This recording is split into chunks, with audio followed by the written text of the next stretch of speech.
Hello, everyone, and welcome to the webinar today. If you can hear me right now, go into the chat. Let's start using that chat box and introduce yourself and let us know what school your kiddo is attending. Go ahead and start doing that in the chat box for us today. We are just going to wait a few more minutes, just maybe one or two, so we can get everybody on board, let them get online.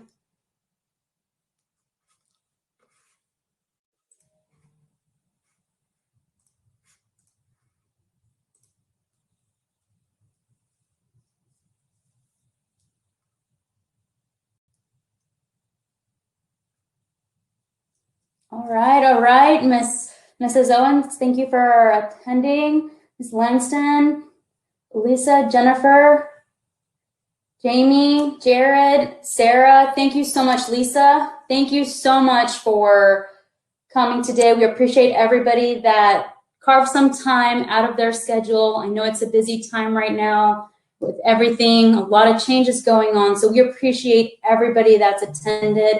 Crystal, Amanda, thank you so much. Ashley, Michelle. All right, we're going to start now. And as we go in, we'll let the other stragglers just get online here in a second.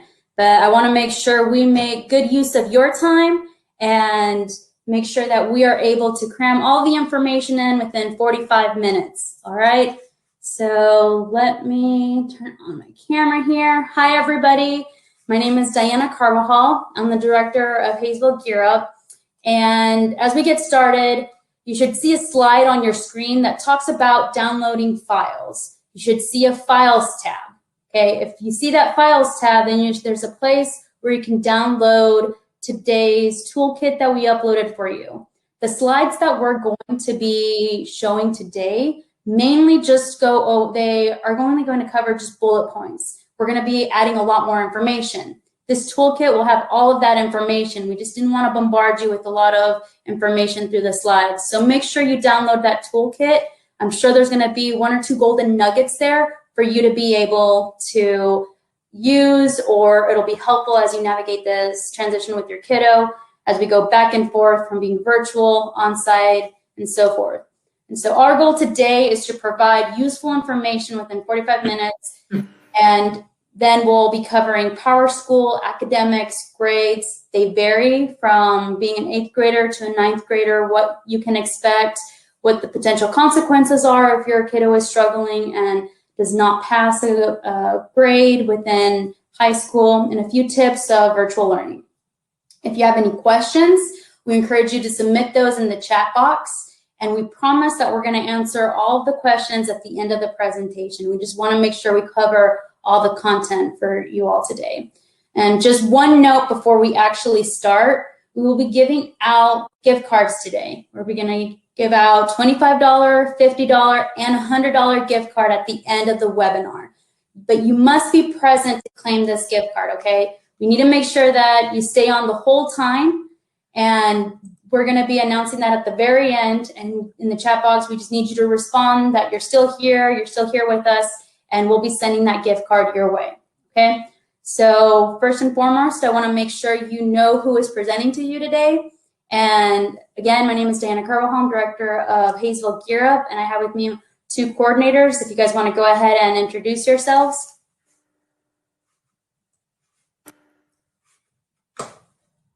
I guess I'll go first. My name's Jose Hinojosa. I'm the coordinator for Campus High School.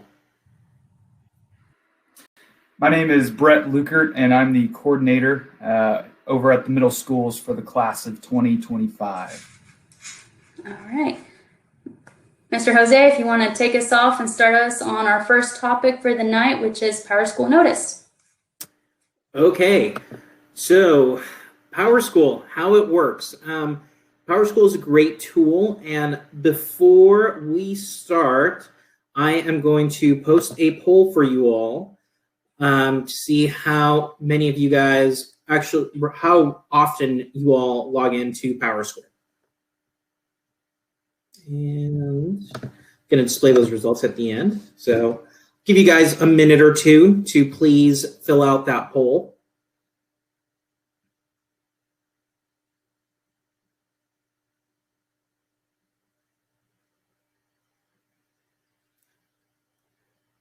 Okay, it looks like a lot of you guys are saying daily. We have a couple of people weekly, a couple saying occasionally.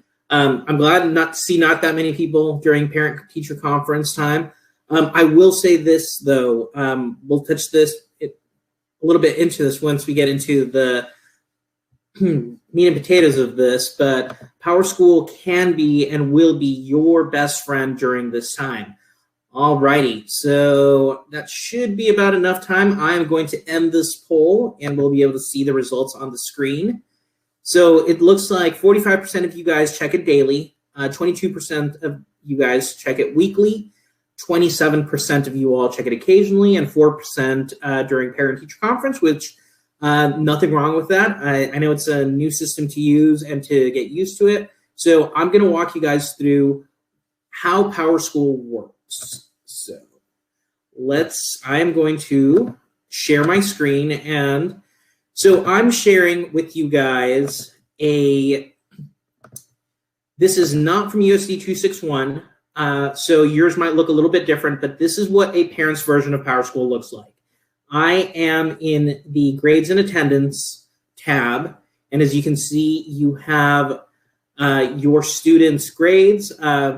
This student particularly goes to a Catholic school, so not Catholic doctrine class, not something that you guys would have, but reading. So I want to show you guys a couple of things that are very important about the screen.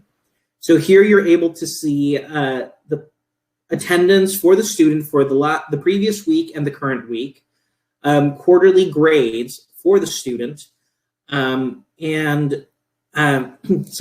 it's all in one screen, everything in front of you guys. So I want to show you guys what happens when you click on a grade. So let's look at the student's English class for the third quarter, which is the quarter that we're in. If you click on that grade here, you can see the assignments that the student has. So every teacher at USD 261 will post their assignments in PowerSchool and track their grades on here.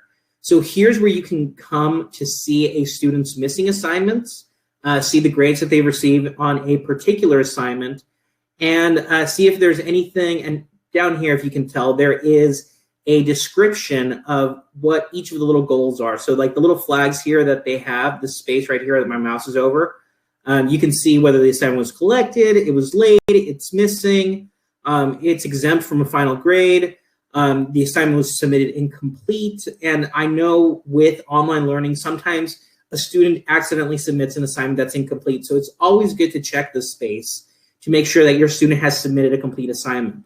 This is what Gear Up does when students come into our homework assistance program. On our end, it looks a little bit different, but we are able to tell whether a student has a late assignment, a missing assignment, or an incomplete assignment. I encourage you all to please check this regularly, simply because it's easy to stay on task and see what assignments have been submitted, if there's any still outstanding, how to return them in, and if there's any that were submitted incomplete. And again, if it was submitted incomplete on accident, that's one of those that you can go back and talk to the teacher and try to get that grade submitted so that you don't have an incomplete assignment submitted. So back to the grades and attendance tab. I'm going to let that load for a little bit. So I do apologize. My internet seems to be kind of lagging. I think it's because I'm presenting and also looking at this. But another important key function of the grades and attendance tab is that it allows you to email your students directly.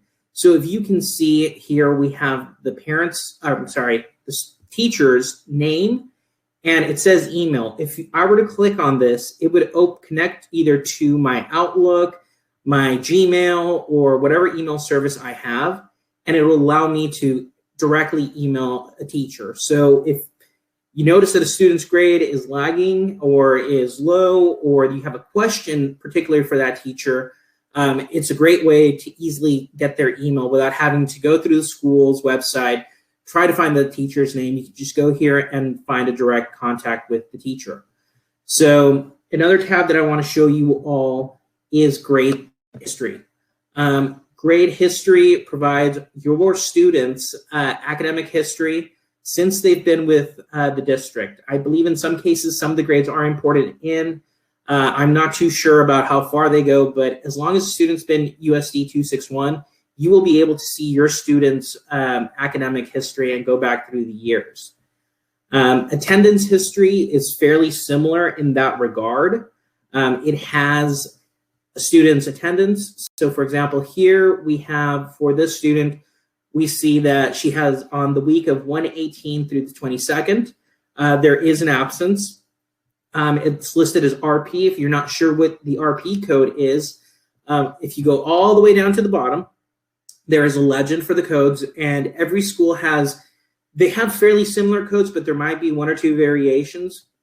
So if you're not sure what an absence is, down here the legend will tell you whether the student was tardy, remote absent, remote present. These are new because of COVID.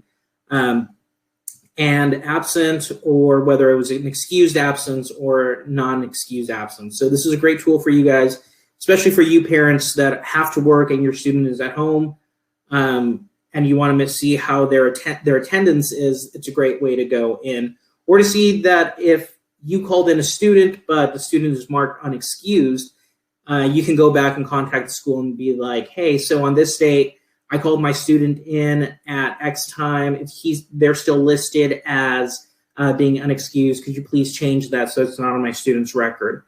So that's a great one to have. One of probably the most important tabs that you can have, and this is also available on the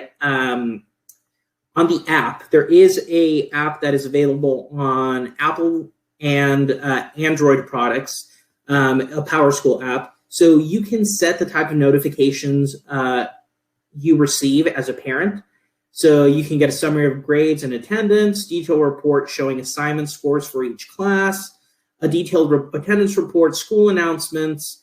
And here's where you can double check to see that the email that you have on file is correct. We encourage you all to please make sure to check your PowerSchool, your student's PowerSchool, to see that the information they have for you as a parent is correct. Because sometimes I know we have, as Gear Up, having encountered it where we've tried to contact parents, but the email is incorrect or the phone number is incorrect. So we encourage you to please check that on PowerSchool. And if your information is not correct, please contact your school and let them know that the information that they have for you is not correct and what the correct information is. They'll be able to help you with that. So those are the things that I really wanted to show you all about PowerSchool. Some of the important key features, and let me bring up our slide back up again.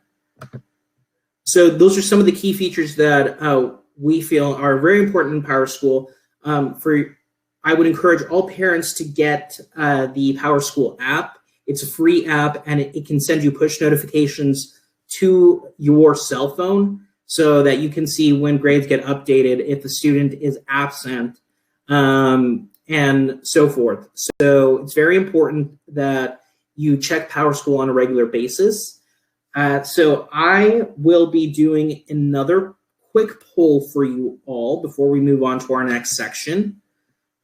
So I'm going to start this poll, and I'll give you guys 2 to 3 minutes to please answer.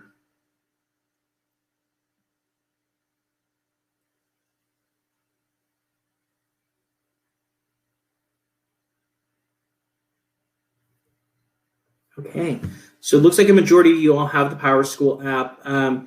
Hopefully you're taking advantage of the notification option. It is very helpful, especially being a working parent and not being able to be there with your student, to get notifications when grades change, when there's something on with attendance, or if student new grades are out. It's incredibly helpful. Okay, so I will give it a few more seconds here and I will end this poll. So it looks like the majority of you all have the PowerSchool app, which is fantastic. 26% of you all don't. I would encourage you to get it. It seems like none of you have gotten the app but deleted it. So one of the things, if you as a parent do not know how to log into your PowerSchool, I would highly encourage you to contact the district, find out ways to log into the PowerSchool app. It is a great resource and tool for you as a parent, especially right now during virtual learning. Okay, so I am going to hand it over to Mr. Lukert, who is going to cover grading and grades during the school year. Okay, so again, I am a coordinator with the middle schools, both HWMS and HMS. And I spoke with the counselors and the admin at both buildings to kind of come up with advice for parents and students and just general information to help students be successful and help parents help their students be successful at school. So I really narrowed down, what do parents and students need to know about grades at the middle school level? And so first off, their biggest thing was turn assignments in on time. That is one of the biggest factors in being successful in a class. So many times we see students go half a quarter, like they'll go 4 or 5 weeks without turning in an assignment, and their grade is just tanked. And so oftentimes teachers will give, late credit, but it's not full credit. So plan A is turn in all of your assignments on time, and that will be the best thing for your work, so you can get full credit for the work your student is doing.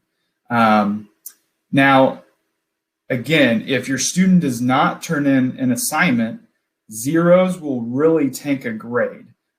So many times we work with a student at our tutoring time where they haven't turned in a bunch of assignments, and even if they get, from a 10-point assignment, even if they get 5, 6, 7 points, not all of them, but some, it would really bring their grade up, and they wouldn't have to worry so much about all of the assignments that they haven't done and what's due.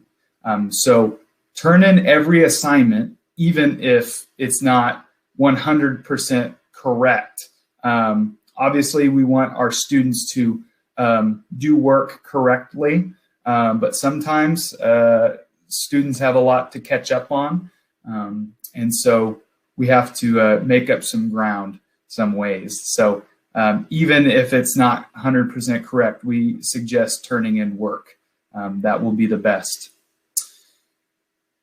And so we do talk with teachers about late assignments, and even after an assignment has been due, even after the 9 weeks, there are some teachers who allow work to be turned in before official grades go in. I always call it the official. So there are teachers who even still, I know at Hayesville West, that are accepting work even through the 31st. But you have to speak with your teacher about that, because that is a case-to-case basis. So that's at the middle school level. Middle school, it's a little bit easier to understand passing and failing and what grades to get, because you're not really working with credits necessarily. And so that's where we'll move on next to over at Campus High. That's where you want to understand a little bit more about what your student needs to be passing, what grades are considered passing, and understand the credits they need. So at the high school level, students need at least a D to pass a class, except for math. That is something important to note. So if a student gets a D in a math class, that can still be counted as an elective class, so to speak, but to actually get their math credit that they need, they have to pass it with a C or higher. So that kind of goes into our next point of students need a total of 27 credits to graduate from campus high. So just similar to a college, your students have to earn a certain amount of credits in high school to get their high school diploma and graduate. And so a couple of the ones we like to stress are for English, students need 4 credits of English. So they would earn 1 credit a year. And so that means they have to take English and pass English all 4 years. If a student does not pass English, starting off freshman year, at some point they'll have to take summer school to earn that credit back. And those summer school courses during the summer are not free. They are $160 per credit to make up. So now a little bit nitty gritty here, but something like math. Math is a 3-credit course that you need throughout high school. So if your student's taking a math course freshman year, they end up getting a D instead of a C. That's where they can still get an elective credit, but they didn't earn that math credit. So they still get credit for a course that they took that they got higher than an F in, but it does not count towards their math. It would count towards their elective. So this is where, especially for you 8th graders, when you are enrolling in courses coming up here in the spring, you'll start learning about the credits you need, how many science credits you need, physical education, all that fun stuff. So that's where the counselors gear up. We'll work with you guys on understanding all the classes you need to take. So, so current high schoolers, current freshmen, make sure you are passing math with at least a C. You're passing English. I like to tell my students, if you fail some of these courses, you ain't gonna get to take some of the fun electives later. Because I'm all about fun. I love taking fun classes, doing fun stuff, and so part of that's doing the hard work and passing your courses that you really need right now. That is all I have, so I'm going to send it to Diana to talk about navigating online learning. Wonderful. Thank you for that. I know we've thrown out a lot of content, and those that occasionally just check their PowerSchool or occasionally go in or just understand the main concepts of grades. We're always here to answer specific questions. For example, if you can't go to your tab of seeing those grades, or you can't find the attendance on your side of a PowerSchool, we can later walk you through it. We definitely want you to use this as a resource. We're here for you. We're here for your kiddo, and just make sure that you have our contact information, whatever method it is that you feel comfortable reaching out to us. We want to make sure that we can answer any questions you have, even outside of this webinar. Okay? All right, so let me just jump right in here. I do have one poll, just so I know how much I need to dive into this, or this is common sense to all of you. Just want to make sure that I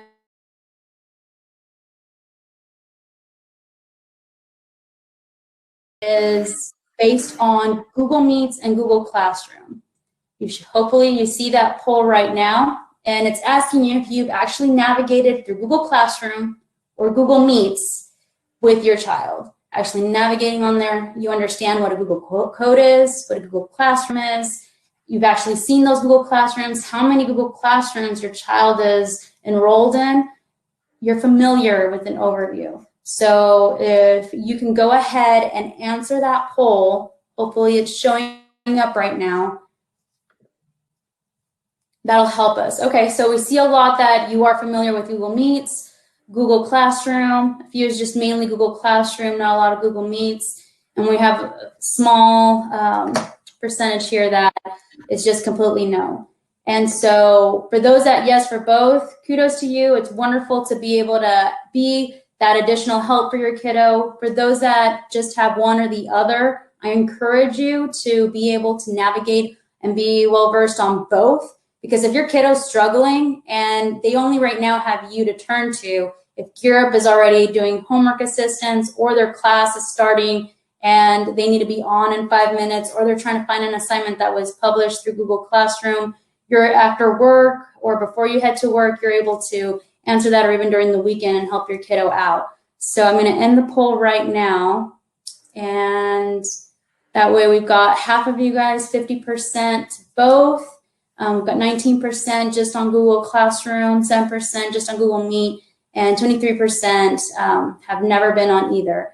And so it only takes about 5 or 10 minutes to get onto your kiddo's Google Classroom, just so you can be familiar with it and know the layout. And that way you can also see if they have the Gear Up Classroom on there.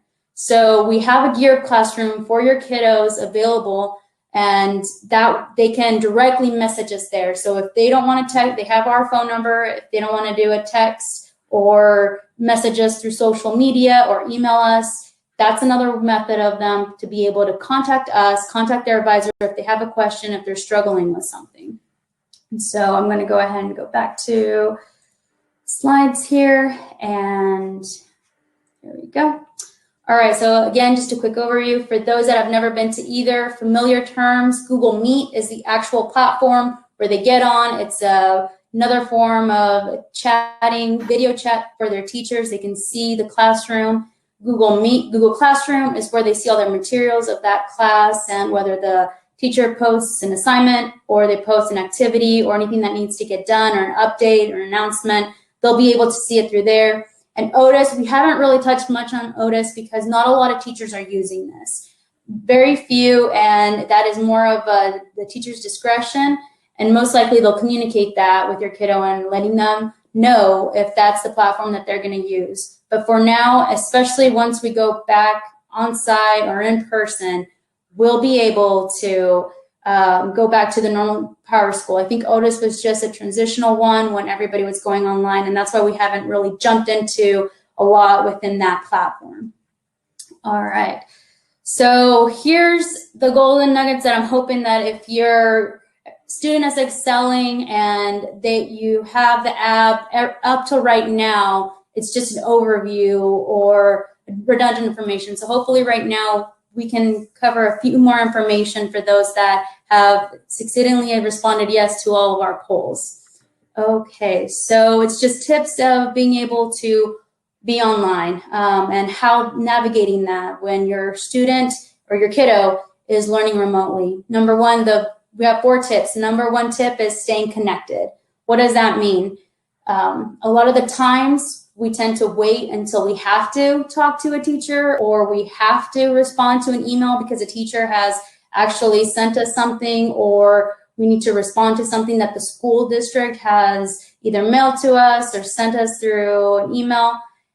I would encourage every single one of you to take the initiative and reach out to the teachers and introduce yourself as the parent of your child and just saying, hey, I'm here. Even if it's at the end of the 9 weeks, a thank you goes a long way. Right now, our teachers are under a lot of pressure. They're having to do a lot of adaptability, and building this relationship, even if it's just for that 9 weeks that your child's going to have that subject, they're most likely going to have them in the future, whether they're transitioning into high school or they're going to go into another grade. Those teachers most likely will be giving another course, and your child might have them as a teacher again. So I encourage you to build those relationships right now if you haven't yet. And the way that you're going to be able to connect with them currently right now, they provide their information complete in so many ways. You can do it through mail, you can do it to text, you can video chat with them. They're always open. And I have asked teachers, how often do parents actually reach out to them and try to connect with them? And it's very few, very, very few parents. And so you being able to just take that small initiative, it takes only 5 or 10 minutes to send a quick email or reach out to them in a way that just introducing yourself, it goes a long way with those teachers and being able to establish a good rapport with that teacher. Life happens, and if your kiddo needs something in the future, they're gonna see that and they're like, oh, well, I'm familiar with this parent. Their first impression of you is not when you need help or when something happens. You already have established a good initial rapport with them. Okay. All right. Next one is a schedule. So as direct as that is, I'm not just talking about the schedule when they have to log on at 7 o'clock in the morning or when they have to log on for every single classroom. I'm talking about an actual established routine that will be healthy for them to be consistent, and therefore they can turn in those assignments, turn in any type of homework, being able to study, and also balance with everything and have that self-care as well. I know it can be pretty frustrating having your child in front of the computer for the majority of their day, and it's exhausting. As an adult, I understand it is exhausting. And so if you can try to include a certain routine that balances that out throughout the day and make sure that you're able to juggle, that you're able to hold your kiddo accountable in a way that it's more of a support system. We're not talking about a helicopter parent or micromanaging your child. It's just being able to be that additional support so they have a solid routine and making sure that they are balancing everything out.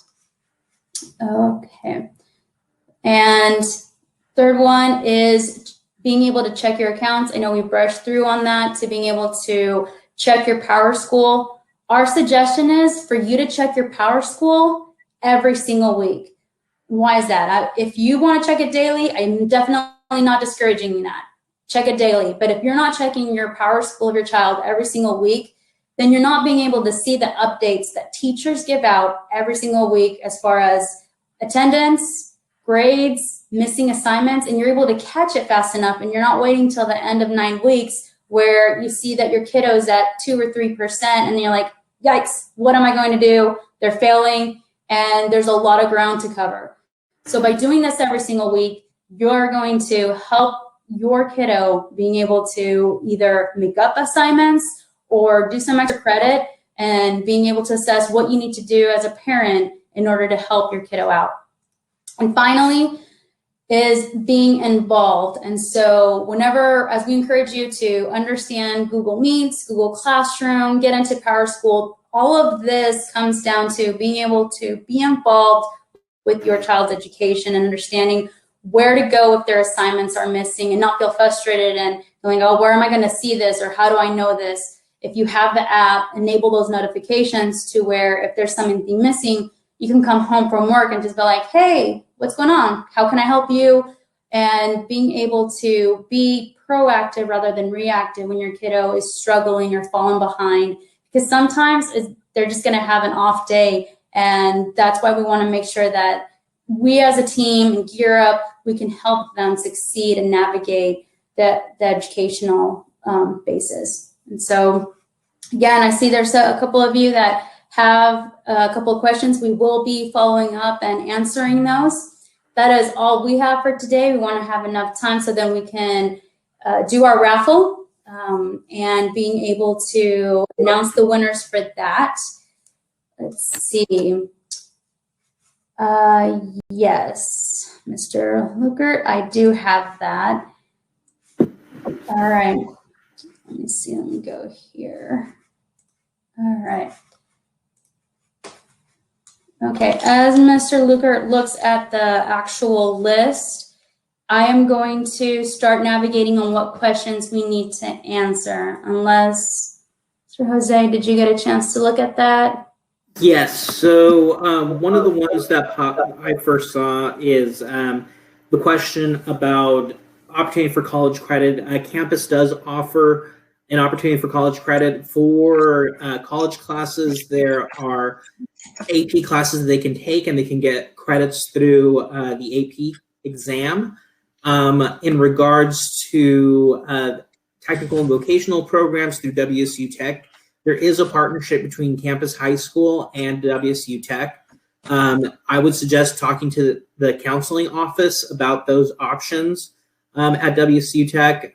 So definitely there is opportunity for your student to get dual credit while at campus, AP classes, and I'm just looking, a lot of these are actually featured in the, I believe it is the Campus High School Curriculum Guide. It is available on the campus website, but definitely I would encourage you to reach out to the counseling office for a little bit more detailed information about that. So I see a question about the clarification for the math credit. So how the math credit works is a student has to obtain a grade of a C or higher to receive a math credit for their math course.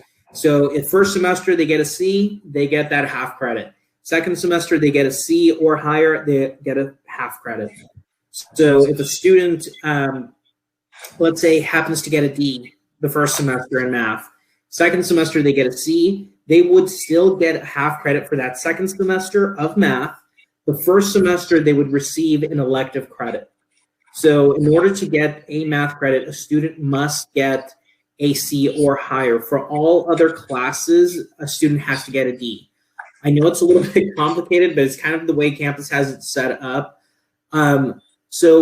However, there is another point of clarification. If a student decides that they don't want to make up that one, let's say a student fails first semester of math, but obtains the math credit second semester.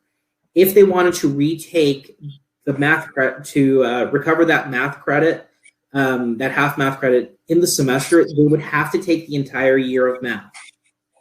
So summer school would allow them to recover that half semester credit that they lost out on. But if they decide to wait until the next school year, they can definitely do that. But just know that your student will have to take the entire math class again. Let me go back. I see a couple of messages have popped up.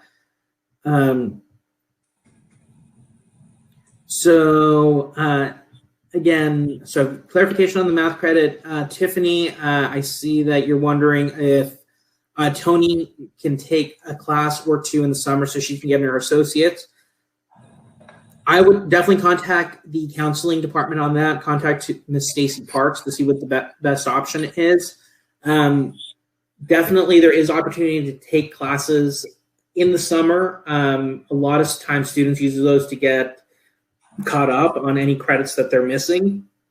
I don't believe there's a reason why she can't take classes in the summer to get ahead. Just keep in mind that for every half credit, or every semester credit, basically, that the student takes, it will be $160 per half credit.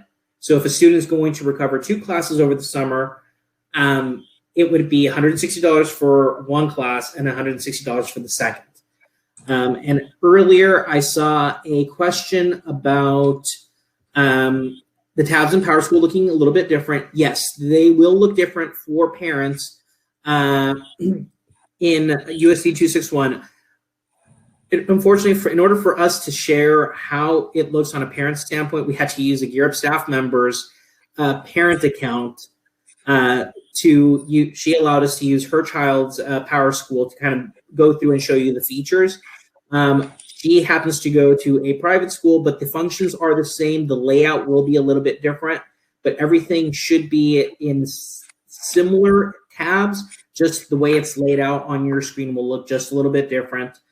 So there is that. Let's see. Going through other questions. Sarah is asking if you need to call the school and to decide to keep your kids home before the return. I would definitely contact the school immediately and let them know that you are interested in your child staying in virtual learning. So definitely encourage you to call the school. So Rational Gray is asking, what if a child missed last week due to medical issues, wasn't able to complete a lot of work? I would highly encourage, I know it's hard sometimes. They've been in front of a computer all day, but please come to our Gear Up HAP program after school. It is one of the best ways to get your student caught up. We will work with them to get any missing assignments or any assignments that they have that they might have missed done. I know it's an extra 2 hours that they have to be online. I know it's not fun, but that would be the best way for a student to get caught up. Obviously, because a student was out sick because of a medical issue, teachers should have some leeway. Talk to the teacher, find out how long the student has for them to make up any missing assignments. Every teacher is different. There's no black and white rule as to when teachers have to will allow assignments. It's very dependent on the teacher. So contact your student's teacher, find out when they can make up those assignments. But coming to our HAP program would be great to help them out.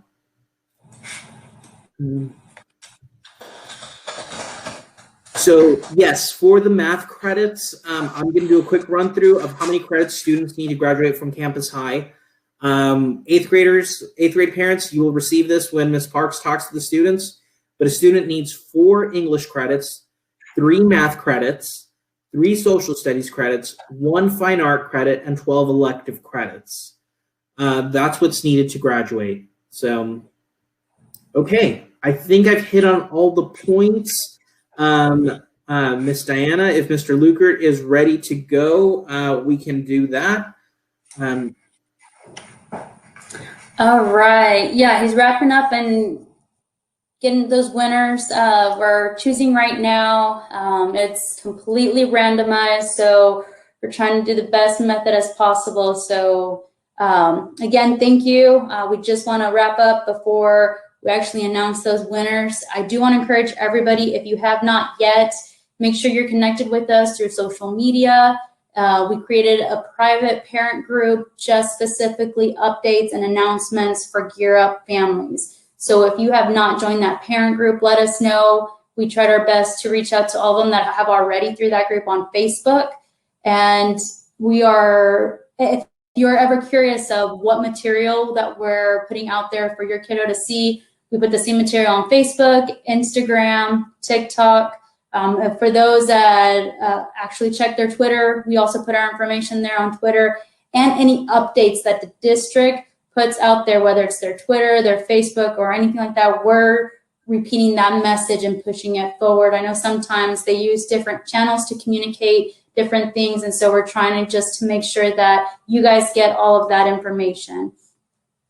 All right, so how do I find that link to join? I will send out an email with the recap of the toolkit and the link for you to join that actual Facebook group. You do need to be friends with us on Facebook in order for us to send that invite. Okay, so if you don't have Hayesville Gear Up as a friend, make sure you add us, and then we'll be able to add you to that group. Okay, Mr. Lukert, are you almost finished picking out the winners? I can go ahead and announce the first 2 winners. All right. Mr. All Jose, right. he announces that. Do you want to choose the 3rd winner? Who, me? So I have a completely randomized spinning wheel that I'm using. So just so everyone knows, it is completely random. 16. Okay. So we got 2 $25 gift cards to Dillon's, one $50, and one $100. So I'm completely jealous of whoever wins because I want to buy me some food for the Super Bowl. Go Chiefs. Go Chiefs. So, okay, so let's see here. The first winner of a $25 gift card to Dillon's is Brooke Zimmerman. Brooke, go ahead and put "Yay, that's me" in the chat so we know you're here so you can claim it. Got to be present to win. Brooke Zimmerman. And if they're not here, we'll just pick a new winner. Is Brooke here? Yeah. Hey, yay! That's all There right. you go. Brooke, we'll be contacting you, Brooke, to get that to you. All right. The second winner of a $25 gift card is Ashley Brockelman. Ashley, say, yay, that's me, and go Chiefs. I won't make you say go Chiefs. You don't have to say that, but say, yay, it's me.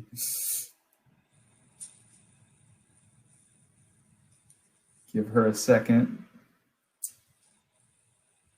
The suspense is building for the $50 gift card. Yay, there we go. Oh, yeah. There we go. Yay. All right. Yay, Ashley. Okay. All right. For the $50 gift card, we have Denise Schaefer. Denise. Say woohoo. That deserves a big woohoo. That does. Okay, Ashley said go Chiefs. All right. So I'm broke. I don't have any extra money to throw in there, but I would have if I did. All right, Denise Schaefer. There we go. Oh, Go hey, Chiefs. there you There go. we go. Yeah, All okay. right. Denise is there. Okay. For the $100 gift card, All right. Drum roll.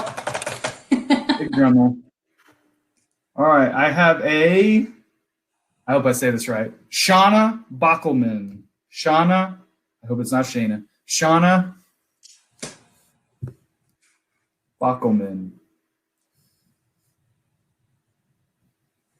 $100. Say, There's a bit of a delay, so we haven't seen. yeah, there is a bit of a delay. You're right.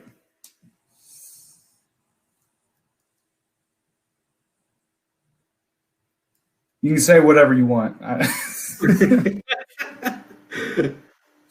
Everybody out of else is waiting. It's like, yay, there we go. There we go. There we go. All right. right. All right. Congratulations. Congratulations. All right. Again, we will be holding these virtual webinars in the future. Our community partners are very generous, so it won't be the last time we give out any type of prizes. So hopefully we'll see you all again soon. All right. And that is all. You guys have a great night, and thank you for joining us. Thank you. Thank you. Thank you.